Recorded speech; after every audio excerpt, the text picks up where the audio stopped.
Last week, I talked quite a bit about Sea of Thieves, honing in primarily on the bits of the experience that I really enjoy, that I and my crew really enjoy as individuals who log in pretty much weekly to play Sea of Thieves.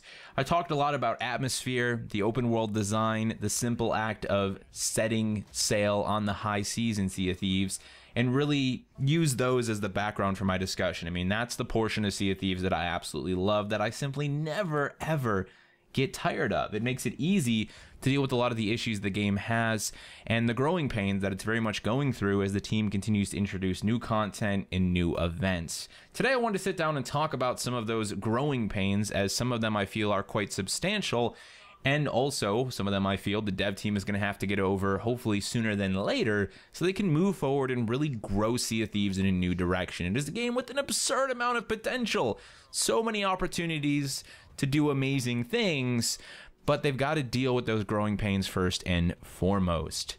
Today, the growing pains we're going to focus on revolve around the events that Sea of Thieves has started holding in-game over the last several months. Of course, going all the way back to the Megalodon quest that we had, which was a large-scale event, the introduction of the Bilge Rats, which gives you bi-weekly quests with new rewards for each of those weeks, and a new quest to do for the 2 weeks that the Bilge Rat quest is available.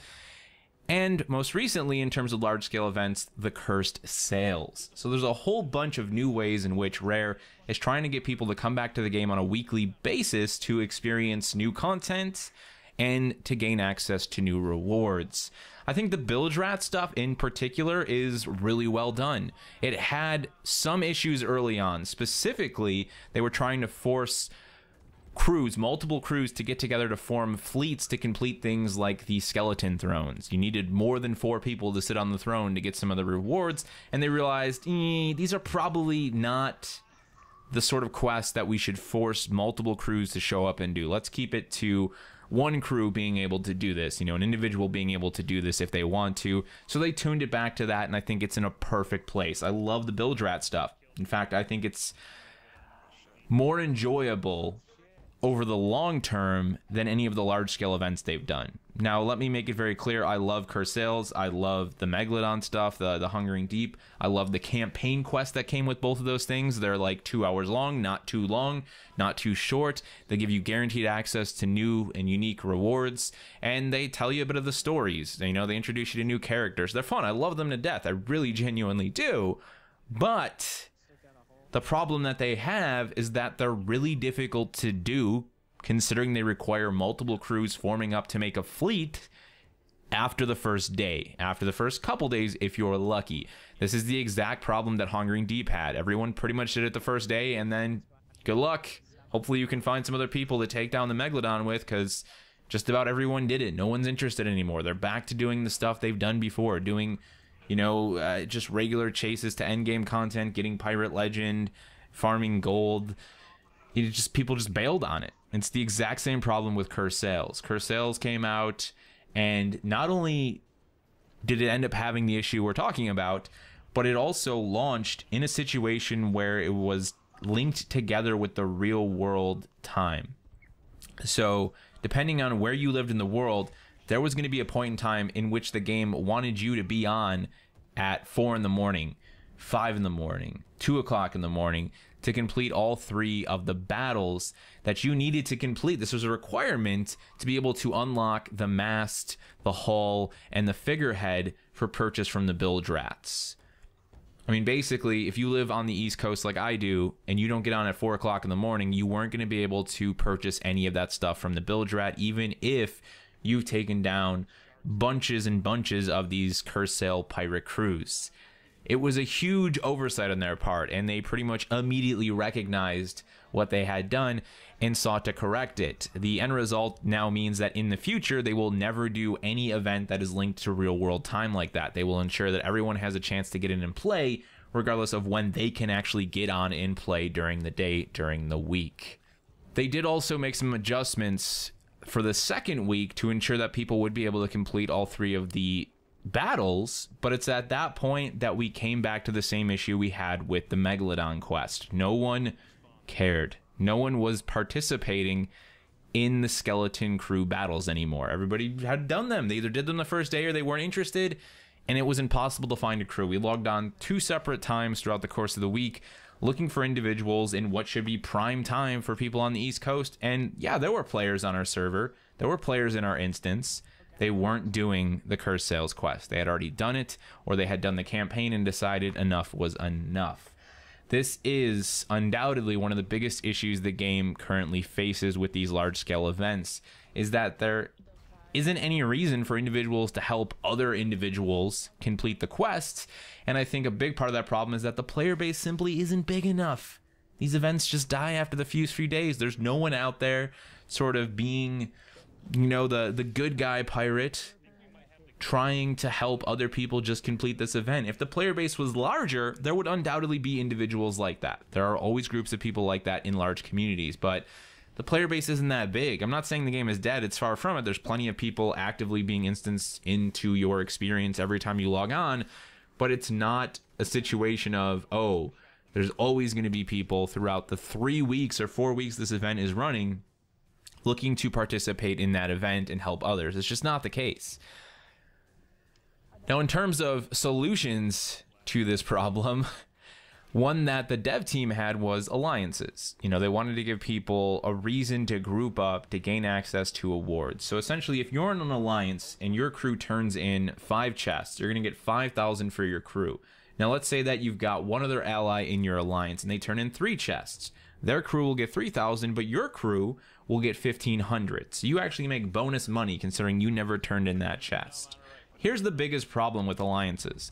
There is literally, absolutely no in-game explanation for how alliances work. You have given individuals no reason to understand the benefits of an alliance. You want to know how I know how alliances work? I went on the Reddit. The standard individual booting up a game like Sea of Thieves is not going on a subreddit or a forum to figure out how the game works. And requiring that of your players is really silly. And this is a problem that Sea of Thieves has as a whole. It explains nothing to anyone.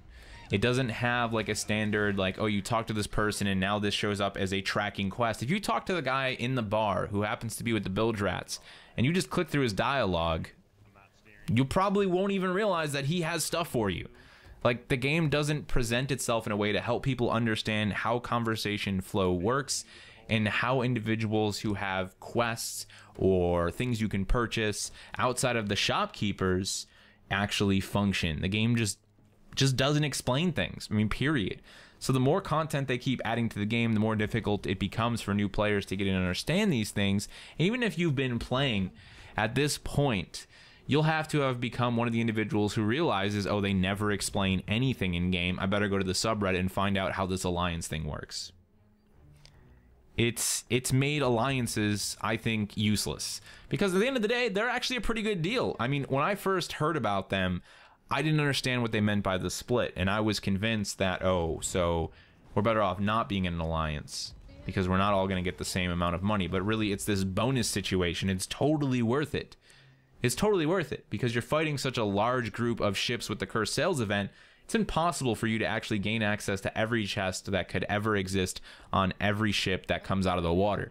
Having multiple crews with you lets you get some stuff, somebody else gets some stuff on a different ship, and then you all get rewarded for it at the end of the day. It's a good system. It's not explained at all. It's just not. And that causes a lot of problems. On top of the fact that there simply isn't the player base to bring people together. So one of the things I think needs to happen is that, much like the bilge rats, which have become a bi-weekly quest that you can do with 1, 2, 3, or 4, however many people you want to do it with, that needs to happen with these large-scale events. I understand that we have the campaign stuff, right? Totally get it. And I love that you get like a basic reward for that. For this one, you got a set of unique sails. For the Hungering Deep, you got the drum and the little shouty thing that was also unique with like the megalodon teeth on it. That stuff's cool, right? But the game doesn't have enough content for us to be able to consider that like the strikes of destiny, if you will, where, oh, hey, everyone can do this for the most part, and then have the actual main event itself be like a raid. Oh, only big groups of people can do this.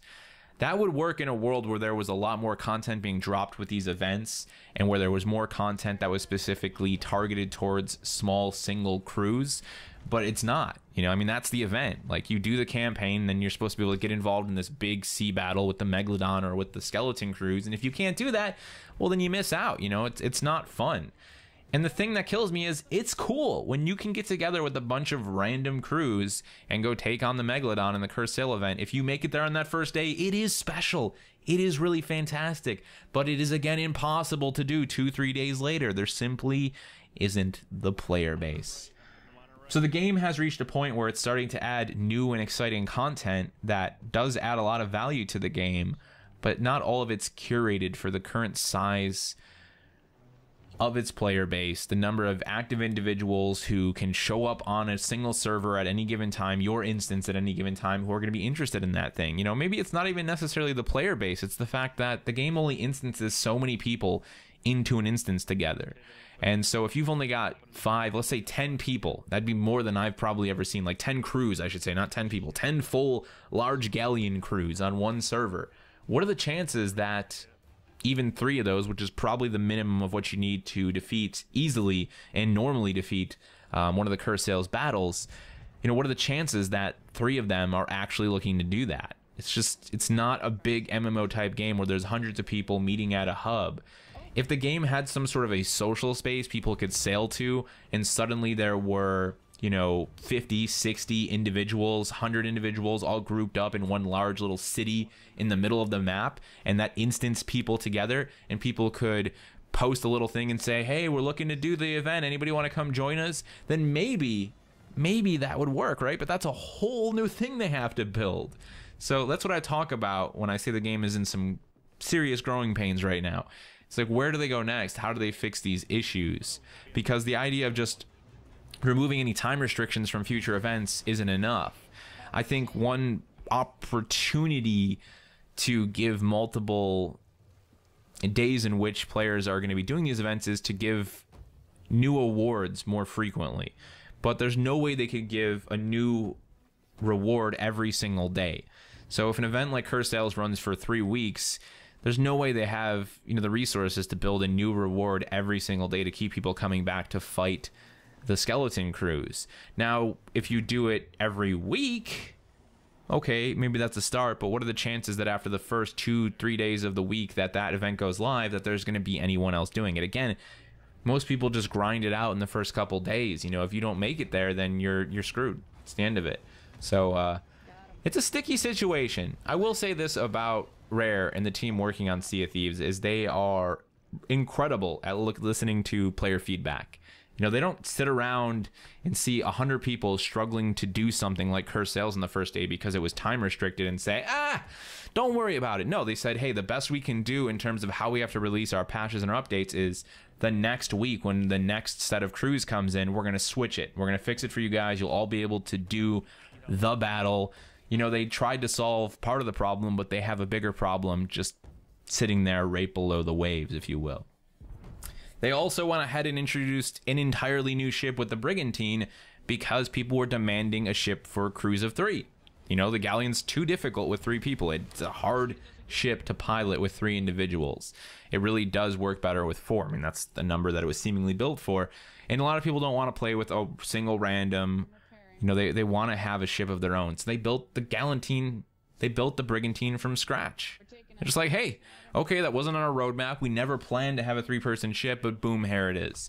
So if anybody can make their way through this rough spot and sort things out and, you know, really take all of this goodness they're adding to the game and just find a way to refine the experience to make it work more consistently across the time period that it's alive, that it's active, like the Buildrat stuff, then I think it's this dev team. I really do think they know what they're doing. It's just game development. They're building a game while people are playing it. This is the difficulty of building games like this, right? You don't get to like sit somewhere and say, oh, that didn't work, we'll have to change it and do something else, and maybe the game never even comes out because of that. You know, it's live, it's active. They have a community, no matter how small or large, and they need to find a way to keep that community interested in playing. And I don't think just adding new content again and again while leaving these problems behind is the answer. Like, I'm excited for everything happening with the next update. You know, an entirely new location, new environment, new atmosphere. It looks awesome. It really genuinely does. But will it come alongside of fixes for these problems? Time will tell.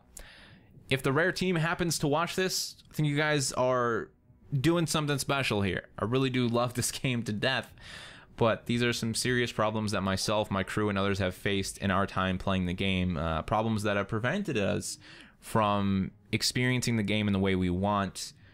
I think more frustratingly, when we've logged on, you know, this isn't an instance of, oh, we weren't able to be there because we've got real life stuff. No, like we logged on and we want to do these things, but we can't because the people just aren't there. The community isn't there to do them. Thank you guys so much for watching, and I will see you in the next one. You have been brought here for a purpose, the most important task of your lives.